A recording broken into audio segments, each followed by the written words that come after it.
A newly elected President Reagan is sworn into office while a mysterious illness is sweeping the country. Explicitly excluded male homosexuals from donating blood. This illness will grow into an epidemic, preying largely on gay men, IV drug users, and hemophiliacs. It would be another 5 years and over 2 million new infections before President Reagan would publicly address the HIV/AIDS crisis. So I was a regular blood donor when I got the idea for the Blood Sisters blood drive. They needed help. They would have been homeless. Their families turned against them. Co-workers turned against them. And so somebody had to do it. It's about being humankind. So I started helping.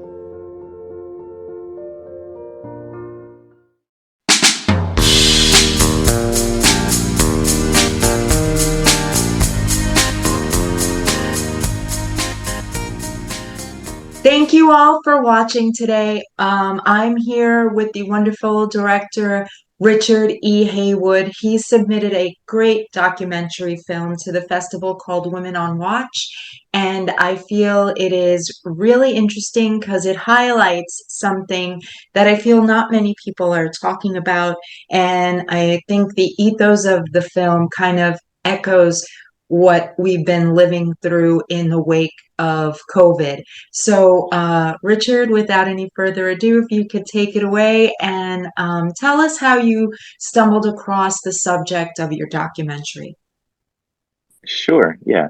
It was about 2.5 years ago. I was, scrolling through Instagram on National Coming Out Day, and one of my friends had posted an article about how, because of the lesbians' contributions during the AIDS epidemic, that the community acronym GLBT was switched to LGBT because of all of the help and assistance that they gave to gay men during that time. And so, being a gay man myself, I had absolutely no clue about this whole side of the history of the HIV/AIDS epidemic. I really started digging in and trying to get the full story about it, and was really amazed how I had no clue of any of this. And so I started doing research, and I started putting out feelers there, and just seeing what other kind of materials were out there that talked about these women, and there really wasn't anything out there. A lot of the media representation was from cis white males, and so I really thought putting women front and center of a documentary and kind of telling their side of the story and this version of history was definitely very important, and also celebrating these women for everything they done. And so I set out to make a documentary about them and get their story out there, and hopefully, tell as many people as I can about their story. Yeah, no, I think it's so well done. And yeah, like I was saying, I don't know if people, would agree with me. If you'd agree with me, the pandemic and how AIDS was, treated when it was first discovered just is so parallel to what COVID, all the fear surrounding it. So how did you find that aspect to it while you were interviewing these women? For sure, definitely. There was, parallels that we drew right away, and I don't know if it comes out as much in the documentary as I had wanted it to. But yeah, it's definitely something that, I discussed with the interviewees, and kind of what their perspective is, and obviously, the AIDS epidemic kind of affected a smaller group of people, and so I don't think as many people back then could relate to it like they can now, because obviously everyone is affected across all ages and backgrounds. But definitely a lot of, especially how the government and the information or disinformation that was put out there was definitely similar in those ways. But definitely, we definitely spoke about those parallels for sure. And how was it like as a director? So you have like great archival footage in there. What was it like? Was it easy to get all that footage? What was the process like? If you could walk us through that a bit. Yeah, that was actually probably the most difficult and time-consuming and expensive part of the documentary was getting the archival footage. I definitely reached out to the interviewees and, asked them if they had any, personal, photos or videos or whatnot that they would like to contribute to the documentary. Some of the photos are stock photos that I licensed from, different licensing places. Um, Reaching out to different newspapers at that time, getting permission. But that was definitely probably, I'd say, the biggest chunk of time was spending on securing the archival footage. And your interviewees, well, it was time well spent because it came out really great and powerful. But your interviewees, how was it that you put them at ease? How did the communication flow between you? Were they like quick to jump on and say, yes, I want to do this? Did it take some coaxing? Just if you walk us through that, please. Sure. So I didn't know any of these women kind of going into the documentary process. So I just reached out to them, primarily through email, some of them through social media, explained who I was, the project that I wanted to do, why it was important. Um, they pretty much did jump on board right away. And so I did, send them kind of sample questions to kind of let them know, like, hey, this is the kind of direction that I want to go in. This is kind of the angle that I want to, pursue. And so, once they were kind of comfortable with that, then, we set up interview times. I spoke with them on the phone before we actually did the formal interview. And, I definitely let them know that, if there's anything that you're uncomfortable talking about, you definitely don't have to talk about it. You can just move on. But I definitely setting them at ease. And again, I just really wanted to let them know as well that, this is really kind of a celebratory thing, for them that, I want to celebrate, you and again, get your message out to as many people as I can. So that's kind of the angle that I approached them with. Fantastic, fantastic. Now, you yourself have done not only documentaries but also narratives. So, if you just want to tell people, like how that journey has been for you, which do you prefer? Which do you find more challenging? Yeah, yes. Um, Definitely. I'm one of those people. I get bored easy in a lot of things, and so I'm always looking for new pursuits to work on. And so I like both of them equally. And so if I do one for like a really long time, like I said, I kind of get bored with that, I guess, construct. And so I'm like, oh, let me switch to like documentary for a while and really, explore that to the fullest and do that for a while and, use my creative juices in kind of a different way. So I definitely like going back and forth between both of them just because I kind of, get not worn out, but exhausted of one or the other at any given time. Um, but I would say narrative is definitely a little bit more challenging just because of the more formal structure of it, with, hiring the crew and the actors and locations and all that kind of stuff. So it's definitely more um, structured and confined, and there's definitely a certain kind of thing that you have to do to make a successful narrative film. Um, Documentaries I find are a little bit easier to plan out and construct and set up, and um, you can do a lot more of it from home and plan it a little bit more from home, and you generally work with smaller groups of people at a time, so it's a little bit more freeing in that way. And again, I'm a history buff, so again, I like learning about the subjects as much as making the film. So that's a plus for me. So it's like I'm making a film, but I'm also learning myself, as I'm going along. So it's kind of like working like the left side and the right side of your brain. And so I enjoy doing both of them, and I try to do both of them as much as I can.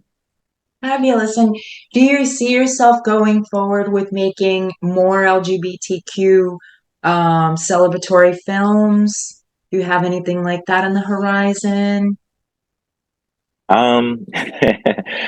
Yes, definitely yes. I always have ideas, and it's always one of those things where they kind of compete to see which one gets done first. So it's like there's always, stuff going on in the back of my head, and just, timing issues and, access issues. It kind of just depends on which one gets done first. But I'm always thinking of the next film, and, and where it's going to go and how it's going to turn out. And um, so, yeah, I mean, I'm definitely going to probably do more. I don't have anything set in stone right now. But again, if the opportunity comes up, and if, the timing works out, and then yeah, something will definitely come. But I'm definitely open to, like I said, anything that interests me, and I'm definitely sure there's other stories there that I could tell for sure. Fantastic. And you started your career though in front of the camera. Would you like to tell us a bit about that and how you stepped into the director's chair? Yeah, it's I'm sure it's probably a story that's familiar to a lot of people. I was, an actor, working back east in Charlotte, North Carolina, and going out on a lot of auditions, not really getting anything.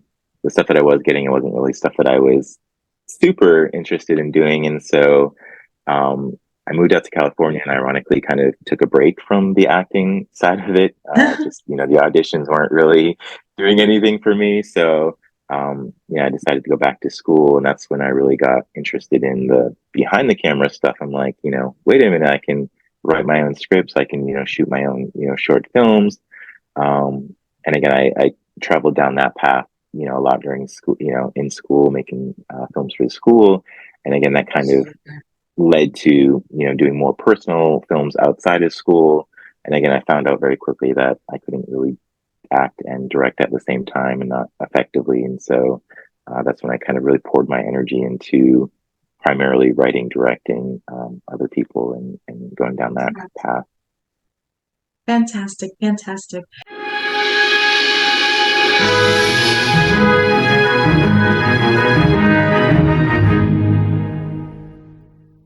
Yeah, actually, to piggyback off, I guess one of your previous questions, I have not quite a few, but I have a couple of my narrative films that actually deal with um, gay themed experiences.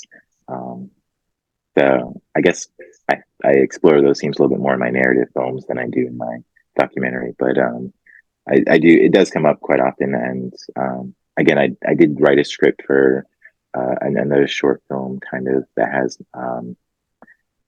more of a trans experience in high school and the prom that I've been working on forever and ever. And again, it's one of those things that I've just been kind of waiting for the opportunity, the right time to come up to shoot it. But I definitely, like I said, have ideas that I want to get out there. So that hopefully will come forward soon. Fabulous. Yeah, I think I think we're all part of the collective, right? So as much of our experiences that we could put out there so we could all understand each other better, and feel heard and feel a part of just, this beautiful thing called life, right? Mm, The better, right? Um, yeah, no, that's wonderful. That's wonderful. Good for you. yeah.